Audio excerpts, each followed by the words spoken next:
Hello दोस्तों, जय हिंद, जय भारत। इस वीडियो में हम बात करेंगे बुखार के बारे में। बुखार आना एक कॉमन सिम्टम है हम लोगों की ज़िंदगी में। तो सबसे पहले ये जानिए कि नॉर्मल बॉडी का टेम्परेचर कितना होता है। नॉर्मल बॉडी का टेम्परेचर 37 डिग्री सेंटीग्रेड या 98.6 फ़ारेनहाइट होता है।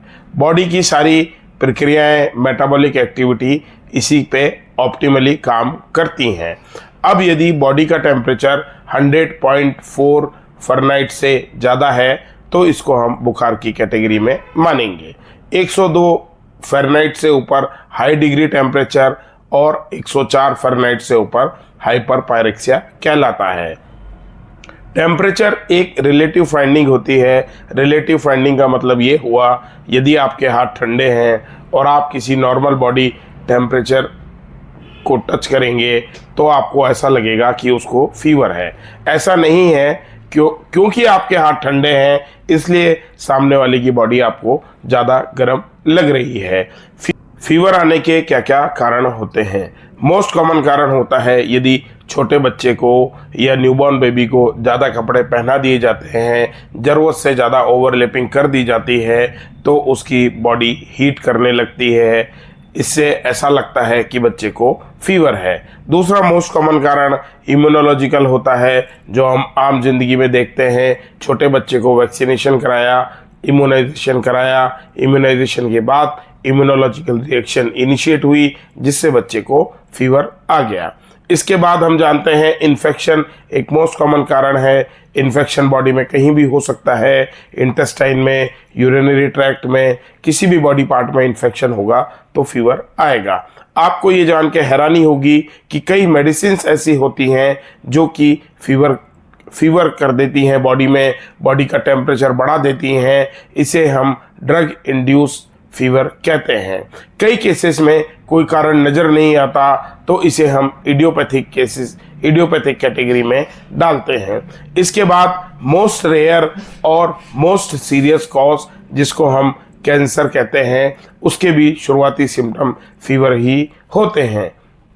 अब ये जानते हैं कि बॉडी का टेम्परेचर एक ऑप्टिमम रेंज में होना क्यों जरूरी होता है। जैसे मैंने आपको पहले बताया कि बॉडी की सारी प्रक्रियाएं, मेटाबॉलिक एक्टिविटी 98.6 डिग्री फ़ारेनहाइट के आसपास ही अच्छी तरह से काम करती हैं।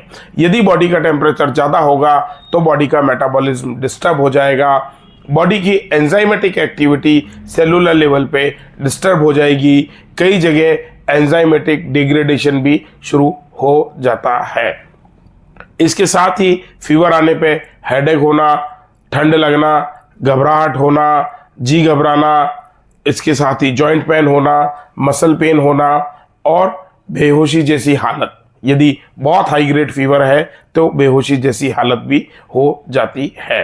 अब बात करूंगा टेम्परेचर को कैसे मेज़र किया जाता है, कहाँ कहाँ मेज़र करते हैं। सबसे पहले मोस्ट कॉमनली हम जानते हैं एक्जिला में मेज़र करते हैं, ओरल कैविटी में मेज़र करते हैं, आईसीयू सेटअप में, हॉस्पिटल के पेशेंट्स में कई बार रेक्टम टेम्परेचर भी लेते हैं और टिम्पेनिक मेम्ब्रेन से टेम्परेचर भी लिया जाता है। उसके लिए हम कन्वेंशनल डिजिटल थर्मामीटर यूज़ करते हैं या मरकरी थर्मामीटर यूज़ करते हैं, जिनकी रीडिंग मोस्ट एक्यूरेट आती है।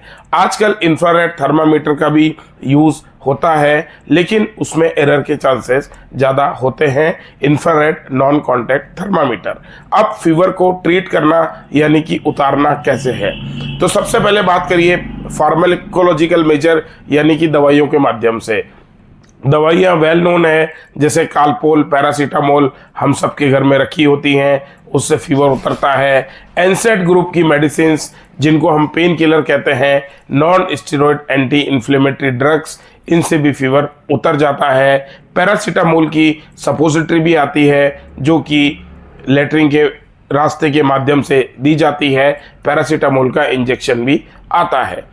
इसके बाद नॉन फार्माकोलॉजिकल बताता हूँ आपको। नॉन फार्माकोलॉजिकल मेथड यानी कि बिना दवा से फीवर कैसे उतारना है। मोस्ट कॉमनली हम जानते हैं कोल्ड स्पॉन्जिंग से टेम्परेचर डाउन हो जाता है। कोल्ड स्पॉन्जिंग फोरहेड पे करनी है, एक्जिला में करनी है, बगल में और नीज के पीछे, यानी कि बैक ऑफ नी में करनी है। ये एरियाज ऐसे होते हैं जहाँ पे हीट छुपी हुई होती है और इन्हीं एरिया से हमें हीट बाहर निकालनी है। बॉडी के लार्ज सरफेस एरिया यानी कि पेट, एब्डोमेन और बैक, यहाँ पे भी ठंडे पानी की पट्टी करके फीवर तेजी से उतारा जा सकता है। इसके साथ ही लिक्विड इंटेक अच्छा रखना है। अच्छे लिक्विड इंटेक के लिए ORS, नारियल पानी और नॉर्मल पानी और नॉर्मल टेम्परेचर पर रखा हुआ दूध और चाय भी मरीज को दे सकते हैं। याद रखिए, फीवर अगर तेजी से बढ़ता है तो छोटे बच्चों के दिमाग में बुखार चढ़ जाता है, जिससे उनको दौरे जैसी समस्या हो सकती है। इसके लिए चाहे तो छोटे बच्चे को नल के नीचे नहला दीजिए, तुरंत फीवर डाउन हो जाएगा, टेम्परेचर डाउन हो जाएगा। छोटी सी जानकारी थी, उम्मीद करता हूँ आपको पसंद आई होगी। जय हिंद, जय भारत।